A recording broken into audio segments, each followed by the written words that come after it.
Professor T J ജോസഫിന്റെ കൈവെട്ടിയ popular front സംഘത്തിലെ പ്രധാനിയായിരുന്ന സവാദിന്റെ ഏറെ പഴക്കമുള്ള ഫോട്ടോയാണ് ഇതുവരെ പുറത്തു വന്നിട്ടുള്ളത്. കൈവെട്ട് കേസിനും ഏറെക്കാലം മുൻപ് പോപ്പുലർ ഫ്രണ്ടിന്റെ പരിപാടിയിൽ യൂണിഫോം അണിഞ്ഞ് പങ്കെടുക്കുന്ന ഈ ഫോട്ടോയാണ് അന്വേഷണ ഏജൻസികൾ ഇക്കാലം അത്രയും പുറത്തു നൽകിയിട്ടുള്ളത്. എന്നാൽ ഇത്തവണ പിടിയിലായ ശേഷം NIA കസ്റ്റഡിയിൽ വെച്ചെടുത്ത ഏറ്റവും പുതിയ രൂപത്തിലുള്ള ഫോട്ടോ ആണ് ഇപ്പോൾ മാധ്യമ സിൻഡിക്കേറ്റ് പുറത്തുവിടുന്നത്.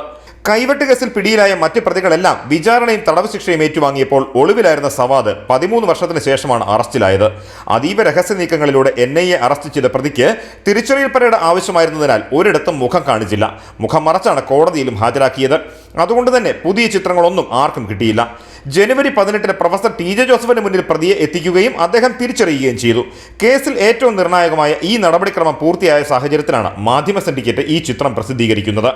ഇത് പുറത്തു വരുന്നതോടെ നിർണായക വിവരങ്ങൾ ഇനിയും അന്വേഷണ സംഘത്തെ തേടിയെത്തുമെന്നാണ് വിലയിരുത്തൽ. കണ്ണൂർ ജില്ലയിൽ മാത്രം സവാദ് ഒളിവിൽ കഴിഞ്ഞത് 8 വർഷമാണ്. പലയിടത്തായി മാറി താമസിക്കാനെല്ലാം പോപ്പുലർ ഫ്രണ്ടിന്റെ സഹായം ലഭിച്ചു. മട്ടന്നൂരിലെ വാടക വീട്ടിൽ നിന്ന് താമസം മാറാനിരിക്കെയാണ് അറസ്റ്റ് ഉണ്ടായത്. മട്ടന്നൂരിൽ ഷാജഹാൻ എന്ന പേരിൽ ഒളിവിൽ താമസിച്ച് ആശാരിപ്പണി ചെയ്തു വരികയായിരുന്നു. ഏറെ കരുതലോടെയാണ് സവാദ് ഫോൺ ഉപയോഗിച്ചത്. സിം കാർഡുകൾ അടിക്കടി മാറ്റി.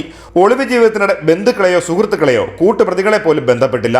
മകളെ വിവാഹം കഴിപ്പിക്കുമ്പോൾ സവാദിന്റെ പശ്ചാത്തലം അറിയില്ലായിരുന്നുവെന്ന ഭാര്യാപിതാവിന്റെ മൊഴിയിൽ കൂടുതൽ പരിശോധന നടത്തുകയാണ് അന്വേഷണ സംഘം. ഏറ്റവും ഒടുവിൽ ഇളയ കുട്ടിയുടെ ജനന സർട്ടിഫിക്കറ്റാണ് സവാദിനെതിരെ പ്രധാന തെളിവായത്. ഷാജഹാൻ എന്ന് പേര് മാറ്റിയെങ്കിലും ജനന സർട്ടിഫിക്കറ്റിൽ പേര് സവാദ് എന്ന് തന്നെയായിരുന്നു. ടി ജെ ജോസഫിന്റെ കൈ വെട്ടുന്ന സമയത്ത് സവാദിന്റെ ശരീരത്തിൽ മുറിവുകൾ ഉണ്ടായിരുന്നു. ഇതിന്റെ അടയാളങ്ങൾ പ്രതിയെ തിരിച്ചറിയാൻ സഹായകമായി.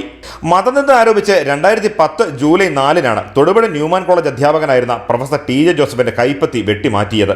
കേസിലെ പ്രതികളെല്ലാവരും പോപ്പുലർ ഫ്രണ്ട് പ്രവർത്തകരാണ്. മാധ്യമ സിൻഡിക്കേറ്റ്, തിരുവനന്തപുരം.